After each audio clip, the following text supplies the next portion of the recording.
ಅಯೋಧ್ಯೆಯಲ್ಲಿ ರಾಮಲಲ್ಲನ ಪ್ರತಿಷ್ಠಾಪನೆಗೆ ದಿನಗಣನೆ ಶುರುವಾಗಿದೆ. ಇಡೀ ದೇಶ ಆ ಕ್ಷಣಕ್ಕಾಗಿ ಎದುರು ನೋಡ್ತಾ ಇದೆ. ನಿರೀಕ್ಷೆಗಳು ಸೃಷ್ಟಿಯಾಗಿದ್ದಾವೆ. ಈ ಮಧ್ಯೆ 11 ದಿನ ಮಾತ್ರ ಇನ್ನು ಬಾಕಿ ಉಳಿದಿರೋದು. ಈ ವೇಳೆ ದೇಶವಾಸಿಗಳಿಗೆ ಪ್ರಧಾನಿ ನರೇಂದ್ರ ಮೋದಿ ಆಡಿಯೋ ಸಂದೇಶವೊಂದನ್ನು ಕೊಟ್ಟಿದ್ದಾರೆ. ಈ ಗಳಿಗೆಗೆ ಸಾಕ್ಷಿಯಾಗ್ತಾ ಇರೋದು ನನ್ನ ಅದೃಷ್ಟ. ಇವತ್ತಿನಿಂದ 11 ದಿನಗಳ ಕಾಲ ನಾನು ವಿಶೇಷ ಆಚರಣೆ ಅನುಷ್ಠಾನ ಮಾಡ್ತೀನಿ ಅಂತ ಪ್ರಧಾನಿ ಈ ಸಂದೇಶದಲ್ಲಿ ತಿಳಿಸಿದ್ದಾರೆ. सियावर रामचंद्र की जय। मेरे प्यारे देशवासियों, राम राम। जीवन के कुछ क्षण ईश्वरीय आशीर्वाद की वजह से ही यथार्थ में बदलते हैं। आज हम सभी भारतीयों के लिए, दुनिया भर में फैले राम भक्तों के लिए ऐसा ही पवित्र अवसर है। हर तरफ प्रभु श्री राम की भक्ति का अद्भुत वातावरण, चारों दिशाओं में राम नाम की धुन, राम भजनों की अद्भुत सौंदर्य माधुरी। हर किसी को इंतजार है 22 जनवरी का, उस ऐतिहासिक पवित्र पल का। और अब अयोध्या में रामलला की प्राण प्रतिष्ठा में केवल 11 दिन ही बचे हैं। मेरा सौभाग्य है कि मुझे भी इस पुण्य अवसर का साक्षी बनने का अवसर मिल रहा है। ये मेरे लिए कल्पनातीत अनुभूतियों का समय है। मैं भावुक हूँ। आध्यात्मिक यात्रा की कुछ तपस्वी आत्माओं और महापुरुषों से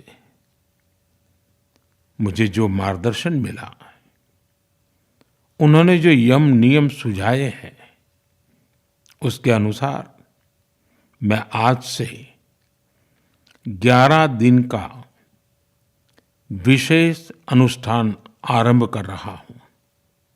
इस पवित्र अवसर पर मैं परमात्मा के श्री चरणों में प्रार्थना करता हूं, ऋषियों मुनियों तपस्वियों का पुण्य स्मरण करता हूं और जनता जनार्दन जो ईश्वर का रूप है, उनसे प्रार्थना करता हूं कि आप मुझे आशीर्वाद दें, ताकि मन से, वचन से, कर्म से मेरी तरफ से कोई कमी ना रहे।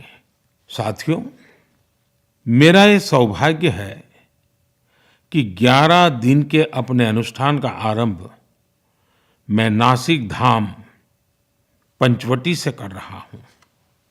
पंचवटी वो पावन धरा है जहां प्रभु श्री राम ने काफी समय बिताया था।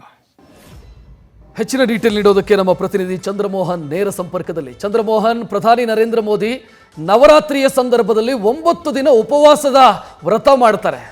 ಈಗ ನಾನು 11 ದಿನ ವಿಶೇಷ ಅನುಷ್ಠಾನ ಮಾಡ್ತೀನಿ ಅನ್ನುವಂಥ ಸಂದೇಶವನ್ನ ನೋಡಿದ್ವಿ. ಇದು ಯಾವ ರೀತಿಯ ಅನುಷ್ಠಾನ? ಈ ಬಗ್ಗೆ ಏನಾದರೂ ಸ್ಪಷ್ಟತೆ ಇದೆಯಾ? ಹೌದು ರಕ್ಷತ್, ಈಗ ಅಯೋಧ್ಯೆಯಲ್ಲಿ ಭವ್ಯ ದಿವ್ಯ ರಾಮ ಮಂದಿರದಲ್ಲಿ ರಾಮಲಲ್ಲನ ಪ್ರಾಣ ಪ್ರತಿಷ್ಠಾಪನೆಗೆ ಇನ್ನು 11 ದಿನಗಳು ಮಾತ್ರ ಬಾಕಿ ಉಳಿದಿವೆ. ಈ 11 ದಿನಗಳ ಬಳಿಕ ರಾಮಲಲ್ಲನ ಪ್ರಾಣ ಪ್ರತಿಷ್ಠಾಪನೆ ಸಂದರ್ಭದಲ್ಲಿ ಪ್ರಧಾನಿ ಮೋದಿ ಅವರು ಕೂಡ ಉಪಸ್ಥಿತರಿರ್ತಾರೆ. ಗರ್ಭಗುಡಿಯಲ್ಲಿ ಪ್ರಾಣ ಪ್ರತಿಷ್ಠಾಪನೆ ನೆರವೇರಿಸುವಂಥ ಸಂದರ್ಭದಲ್ಲಿ 5 ಮಂದಿ ಮಾತ್ರ ಉಪಸ್ಥಿತರಿರ್ತಾರೆ. ಆ 5 ಮಂದಿಯಲ್ಲಿ ಪ್ರಧಾನಿ ಮೋದಿ ಅವರು ಕೂಡ ಒಬ್ಬರು. ಇವರು ಯಜಮಾನನಾಗಿ ಪ್ರಾಣ ಪ್ರತಿಷ್ಠಾಪನೆಯ ಕಾರ್ಯಕ್ರಮದಲ್ಲಿ ಭಾಗಿಯಾಗ್ತಾರೆ. ಮುಖ್ಯವಾಗಿ ಪ್ರಾಣ ಪ್ರತಿಷ್ಠಾಪನೆ ಕಾರ್ಯಕ್ರಮದಲ್ಲಿ ಭಾಗಿಯಾಗುತ್ತವರು ಕೆಲವೊಂದು ಧಾರ್ಮಿಕ ವಿಧಿವಿಧಾನಗಳನ್ನು ಪಾಲನೆ ಮಾಡಬೇಕಾಗುತ್ತೆ. ಆ ಧಾರ್ಮಿಕ ವಿಧಿವಿಧಾನಗಳನ್ನು ಪಾಲನೆ ಮಾಡಲಿಕ್ಕೆ ಪ್ರಧಾನಿ ಮೋದಿ ಅವರು ಕೂಡ ಈಗ ತೀರ್ಮಾನವನ್ನು ತೆಗೆದುಕೊಂಡಿದ್ದಾರೆ. ಮುಖ್ಯವಾಗಿ ಈಗ ಪ್ರಧಾನಿ ಮೋದಿ ಅವರು ಇವತ್ತು 11 ದಿನಗಳು ಬಾಕಿ ಇರುವಂತಹ ಸಂದರ್ಭದಲ್ಲಿ ಆಡಿಯೋ ಸಂದೇಶವೊಂದನ್ನು ಬಿಡುಗಡೆ ಮಾಡಿದ್ದಾರೆ. ಈ ಆಡಿಯೋ ಸಂದೇಶದಲ್ಲಿ ನಾನು ವಿಶೇಷ ಅನುಷ್ಠಾನವನ್ನು ಮಾಡ್ತೇನೆ ಅಂತ ಹೇಳಿದ್ದಾರೆ. ಈ ವಿಶೇಷ ಅನುಷ್ಠಾನ ಅಂತ ಅಂದರೆ ಏನು ಅಂತ ನೋಡೋದಾದ್ರೆ, ಮುಖ್ಯವಾಗಿ ಈ ಅನುಷ್ಠಾನವನ್ನು ಮಾಡುವಂಥದ್ದು ಹೇಗೆ ಅಂತ ಅಂದರೆ, ಮುಖ್ಯವಾಗಿ ಅನುಷ್ಠಾನವನ್ನು ಪ್ರಾಣಾಯಾಮ ಮಾಡೋ ಮೂಲಕ, ಯೋಗ ಮತ್ತು ಉಪವಾಸವನ್ನು ಮಾಡೋ ಮೂಲಕ ಮಾಡಬೇಕಾಗುತ್ತೆ. ಉಪವಾಸದ ಸಮಯ ಭಗವತ್ ನಾಮವನ್ನು ಸಂಕೀರ್ತನೆಯನ್ನು ಮಾಡಬೇಕಾಗುತ್ತೆ. ಜೊತೆಗೆ ಸಾಧು ಸತ್ಸಂಗವನ್ನು 11 ದಿನ ದಿನಗಳ ಕಾಲ ಮಾಡಬೇಕಾಗುತ್ತೆ ಮತ್ತು ಸಾಧು ಸಜ್ಜನರೊಡನೆ ಸತ್ಸಂಗವನ್ನು ನಡೆಸಬೇಕಾಗುತ್ತೆ. ಉಪವಾಸ ಅಂದರೆ ಸಂಪೂರ್ಣವಾಗಿ ಉಪವಾಸ ಇರುವಂಥದ್ದಲ್ಲ, ಮಿತ ಆಹಾರವನ್ನು ಸೇವನೆ ಮಾಡಲಿಕ್ಕೆ ಅವಕಾಶ ಇರುತ್ತೆ. ಹೀಗಾಗಿ ಪ್ರಧಾನಿ ಮೋದಿ ಅವರು ಕೂಡ ಈಗ 11 ದಿನಗಳ ಕಾಲ ಮಿತ ಆಹಾರವನ್ನು ಸೇವನೆ ಮಾಡಿಕೊಂಡು ಉಪವಾಸವನ್ನು ನಡೆಸ್ತಾರೆ.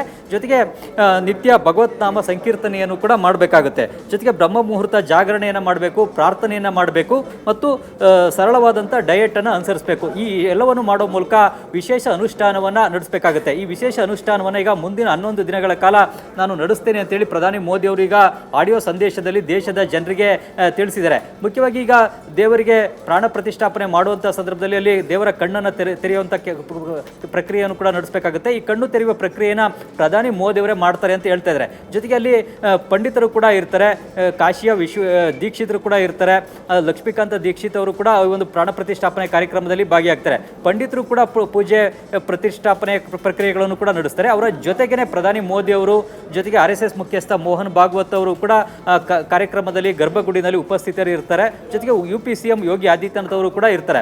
ಈ 5 ಮಂದಿ ಸೇರನೆ ಈಗ ಪ್ರಾಣ ಪ್ರತಿಷ್ಠಾಪನೆಯ ಪ್ರಕ್ರಿಯೆಗಳನ್ನು ನಡೆಸೋದ್ರಿಂದಾಗಿ ಪ್ರಾಣ ಪ್ರತಿಷ್ಠಾಪನೆಯ ಪ್ರಕ್ರಿಯೆಗಳಲ್ಲಿ ಭಾಗಿಯಾಗುವಂಥವರು ಈಗ ವಿಶೇಷ ಅನುಷ್ಠಾನವನ್ನು ಮಾಡಬೇಕು ಅಂತೇಳಿ ಪಂಡಿತರು ನೀಡಿದಂಥ ಸಲಹೆಯ ಕಾರಣಕ್ಕಾಗಿಯೇ ಈಗ ಪ್ರಧಾನಿ ಮೋದಿ ಅವರು ಕೂಡ ವಿಶೇಷ ಅನುಷ್ಠಾನವನ್ನು ಮಾಡಲಿಕ್ಕೆ ತೀರ್ಮಾನವನ್ನು ತೆಗೆದುಕೊಂಡಿದ್ದಾರೆ. ರಕ್ಷತ್, ಧನ್ಯವಾದ ಚಂದ್ರಮೋಹನ್ ಮಾಹಿತಿ. ನ್ಯೂಸ್ ಫಸ್ಟ್ ನಿರ್ಭೀತಿಯಿಂದ ನಿಮ್ಮ ಪರವಾಗಿ.